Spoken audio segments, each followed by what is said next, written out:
Ipinahayag ng Philippine National Police ang pagiging bukas nito sa panukalang ihiwalay ang Internal Affairs Service o IAS mula sa organisasyon ng PNP upang higit pang patatagin ang disiplina at pananagutan sa hanay ng kapulisan.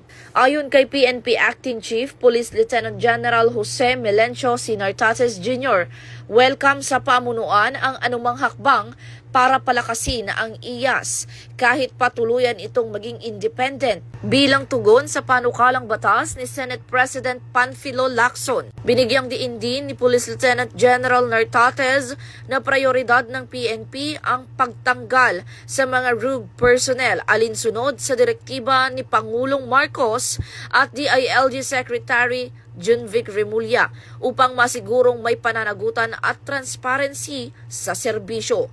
Aniya patuloy ang mga reforma upang mapanatili ang integridad ng IAS at makabuo ng isang disiplinado at profesional na PNP na mapagkakatiwalaan ng publiko.